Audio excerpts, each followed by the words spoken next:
नमस्कार। आप ये देख सकते हैं कि किस तरीके से एक पिता बैठा हुआ है अपने बच्चे के साथ और इस बच्चे की मां ने उसके ही पिता पर अपहरण का आरोप लगाया है। बच्चे की तस्वीरें नहीं दिखा सकते क्योंकि बच्चा बालिग नहीं है, लेकिन आप सभी को जानकारी दे दें कि माता पिता में डिस्प्यूट चल रहा था, जिसके बाद माता पिता अलग रह रहे थे और थाने में जाकर इस बच्चे की मां ने इसके ही पिता पर अपहरण का आरोप लगा दिया।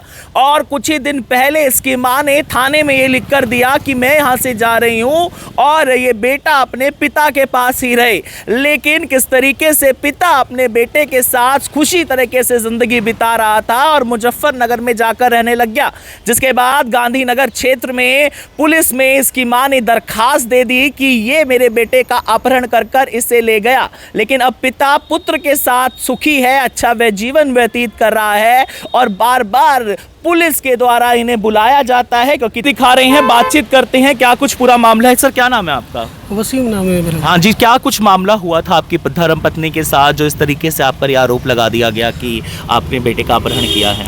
काफ़ी टाइम से हमारे पास डिस्प्यूट चल रहा है। वो ड्यूटी करती है, 8 बजे चली जाती है, 11 बजे आती है। उसके बीच में मैंने कुछ कहना शुरू करा, भाई इतना देर क्यों आती है। उसने कहा मेरा तेरा कोई संबंध ही नहीं है। अच्छा। और उसने ये बात भी उसमें मोहल्ले पड़ोस में आके ये भी कहा मेरा इससे कोई संबंध नहीं है, मैं कहीं रहूँ कहीं भी जाऊँ मुझे कोई लेना देना नहीं है। उसने मारपीट भी करी, मेरे कपड़े तक भी फाड़ दिए। अच्छा। तो अब आप पर उसने ये आरोप लगाया कि आपने अपने बच्चे का अपहरण कर लिया। कोई बाप अपने बच्चे का अपहरण कैसे कर सकता है? बच्चा ये बैठा है, इससे पूछ लीजिएगा अपनी खुशी से गया कैसे गया। जो इसने भोगा है वो बता देगा। तो उन्होंने एक राजीनामा भी लिख कर दिया है कि आप अपने बच्चे के साथ रहिए, मुझे कोई लेना देना नहीं। हाँ जी, वो चली गई थी छोड़ करके। उसके बाद में 2 महीने बाद वो फिर महिला थाने में गई, वहाँ उसने ज़बरदस्ती करके अंदर घुस भी गई।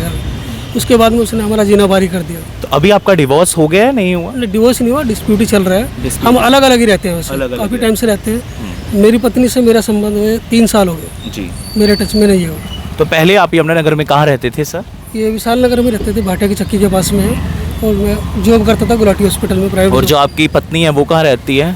हाउस वाइफ थी पहले, तो अभी 3 साल से जॉब कर रही है। एसेसरी पॉइंट है बाटा के सामने, वहाँ पे जॉब। तो जब आप उनके पास जाते हैं, पुलिस वाले बुलाते हैं, तो आप आती हैं? वो कभी आती है कभी नहीं भी आते हैं, हमें जाना पड़ता है। तो क्या कुछ कहना चाहेंगे इस तरीके से आप पर बार बार आरोप और प्रताड़ना आपको झेलनी पड़ रही है? हमें तो ये है कि प्रशासन हमें परेशान ना करे, जहाँ हम रह रहे हैं खुश है अपने बच्चे के साथ में। बाकी बच्चे ये बैठे है, बता देगा अपनी खुशी से है या वैसे भगा के ले गया या दबाव कुछ, ये खुद बता देगा। जी हाँ, तो हमारे साथ बच्चा मौजूद है। क्या नाम है बेटा आपका? मेरा नाम है मोहम्मद सादिक। मोहम्मद सादिक, कहाँ रहते हैं आप? मुजफ्फरनगर में। अच्छा, तो आप अपने पापा के साथ कितने टाइम से रह रही हैं? बहुत दिन से रह रहे हैं। बहुत महीने से रह रहे हैं। तो अभी आपकी मम्मी ने आपके पापा पर यह आरोप लगाया है कि उन्होंने आपका अपहरण कर लिया, यानी कि किडनैप कर लिया, ऐसा कुछ हुआ है? नो, नहीं, ऐसा नहीं हुआ। तो आप अपने पापा के साथ ही रहना चाह रहे हैं? हाँ। तो मम्मी के साथ नहीं रहना चाहते? नहीं। क्या होता, पापा मम्मी के बीच में कुछ डिस्प्यूट, लड़ाई वगैरह रहती थी? हाँ, मम्मी रोज सुबह आती थी और फिर जब एक बार ना जब मम्मी थी तब पापा की ना लड़ाई हुई। मम्मी आई, मम्मी ने कहा कि मेरे को ना घर, तू ये दूसरा घर चेंज कर रहा है। तो फिर पापा ने कहा नहीं, तो मम्मी ने फिर लड़ाई शुरू कर दी। अच्छा। हाँ, तो कि तो झूठ बोल रहा है, झूठ बोल रहा है। अच्छा, तो आप किसके साथ रहना पसंद करते हैं? पापा के साथ। पापा के साथ ही रहना पसंद करते हैं। पापा ने डराया तो नहीं आपको? अभी पापा ने मारा पिटाई कुछ तो नहीं करी? नहीं। या पापा आपने ऐसे बोलने के लिए कहा कि आपने ऐसे? नहीं। स्कूल जाते हैं आप? जी हाँ, तो आप लोग देख सकते हैं कि किस तरीके से एक व्यक्ति यहाँ पर बैठा हुआ, उसकी धर्मपत्नी ने उसको ही बच्चे अगवा करने का आरोप लगाया है। तो सर इसका क्या समाधान, आप क्या चाहते हैं प्रशासन से? इस तरीके से आपको मुजफ्फरनगर से बार बार आना पड़ता है, बच्चा आपके साथ खुश है, डिस्प्यूट चल रहा है, फैमिली का डिस्प्यूट है, लेकिन ऐसे अगर अपहरण हुआ होता तो बच्चा आपके पास ही ना होता या फिर कहीं और होता? जी। तो क्या कुछ कहना चाहें? हम तो बस यही चाहते हैं प्रशासन से हमें परेशान ना किया जाए। इसको एक बाप अपने बच्चे का अपहरण कैसे कर सकता है? इसी के चलते वो हमारे घर पे भी गई, मम्मी पापा को उन्होंने बहुत टॉर्चर किया, पुलिस वाले से वहाँ भी बड़ा परेशान करवाया, मारपीट भी की वहाँ पे जाके। तो उसी करके हम यहाँ पे आए हैं। क्या लगता है, महिलाओं की सुनवाई होती है, पुरुषों की कोई सुनवाई नहीं? बिल्कुल, ये सही बात है, हमारी कोई सुनवाई है ही नहीं।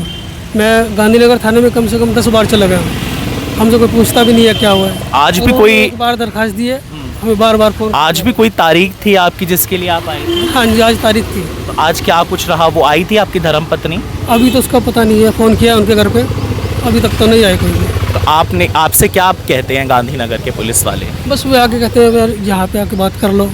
बात किससे करें जब कोई आता ही नहीं, उसके तो घर से भी कोई नहीं आता है। हम तो यानी कि बेवजह मानसिक तौर पर प्रताड़ित किया जा रहा है। जी जी बिल्कुल प्रताड़ित किया जा रहा है बार बार। जी हाँ, तो आप लोग देख सकते हैं कि किस तरीके से तस्वीरों में आपको दिखा रहे थे कि इन पर इस तरीके के आरोप लगते हुए नजर आ रहे थे, लेकिन ऐसा कुछ नहीं है। बच्चा अपने पिता के साथ खुली हवा में सांस लेने का प्रयास कर रहा है और खुश भी है। मेरी सभी से अपील है, जो भी इस वीडियो को देख पाएंगे शेयर जरूर करते रहेगा। अमूमन हरियाणा की बात की जाए तो इस तरह के मामले बहुत आते हैं, लेकिन कहीं ना कहीं फैमिली डिस्प्यूट के चलते बच्चों को भी सफ़र करना पड़ता है। मेरी तो यही रिक्वेस्ट है कि परिवार हमेशा सबके बने रहें।